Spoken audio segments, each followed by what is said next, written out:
మీకు తెలుసు, ఈ రోజుల్లో దేవాలయాల్లో కూడా రాజకీయాలు ప్రవేశించి దేవాలయాలను కూడా నిర్మించకుండా ఎన్ని అవరోధాలు కలిగించారో అనేటటువంటి విషయానికి దేవాలయమే కారణం. అనేక సంవత్సరాలుగా మరి కోర్టులో వాద్యాలు వేసి అనేక రకాలుగా ఇబ్బందులు పెట్టి ఈ దేవాలయ నిర్మాణానికి ఆటంకాలు కల్పించినప్పటికీ కూడా దేవుడు ఉన్నాడు. అదేవిధంగా దేవునికి సేవ చేయడం కోసం చంద్రబాబు నాయుడు గారు లాంటి నాయకుడిని ఈ దేవుడు సృష్టించాడు కాబట్టి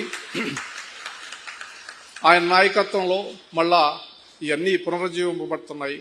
ఒక శక్తిని ప్రసాదించేటటువంటి పరిస్థితి ఉంది.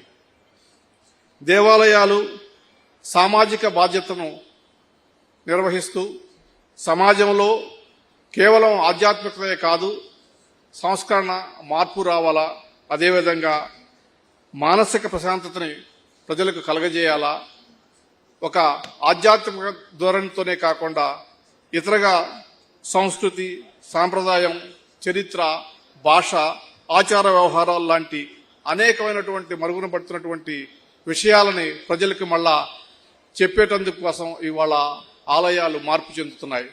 దానిలో ఇస్కాన్ సంస్థ ముందుంటుందనేటటువంటి విషయం ప్రపంచవ్యాప్తంగా మనం చూసాం. గొప్ప అద్భుతమైనటువంటి ఉద్యమాలను నిర్వహించి దేవుడు చెప్పినటువంటి కేవలం ఆధ్యాత్మికత కాకుండా గౌరవప్రదంగా ఎలా జీవించాలా, సంస్కారవంతంగా ఎలా జీవించాలా, సమాజం పట్ల బాధ్యతతోటి ఎలా ఉండాలనేటటువంటి కార్యక్రమాలని ఇవాళ ఇస్కాన్ సంస్థ నిర్వహిస్తున్నటువంటి సంగతి మీ అందరికీ తెలుసు.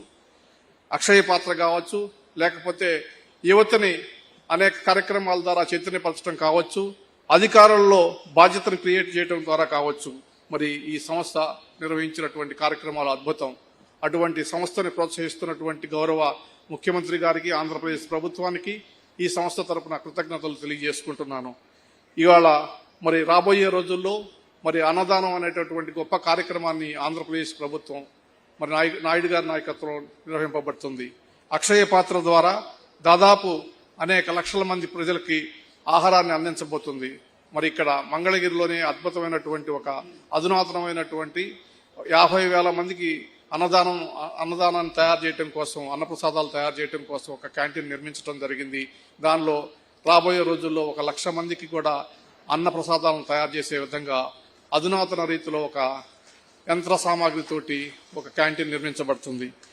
మరి దేశవ్యాప్తంగా దాదాపు ఆంధ్రప్రదేశ్ వ్యాప్తంగా 2.5 లక్షల పిల్లలకు మధ్యాహ్న భోజన పథకం ద్వారా ఆహారాన్ని అందించబడబోతుంది.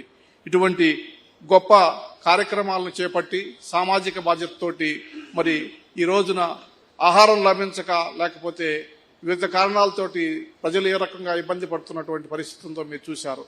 ఆ పరిస్థితి నుంచి వాళ్ళు బయటపడటానికి ఏ ప్రజలు కూడా ఎవడు కూడా ఆకలితోటి, అర్ధాకలితోటి కానీ ఆకలితోటి కానీ అలమటించకూడదు అనేటటువంటి ఒక అద్భుతమైనటువంటి సందేశంతో ఈ సంస్థ పనిచేస్తుంది.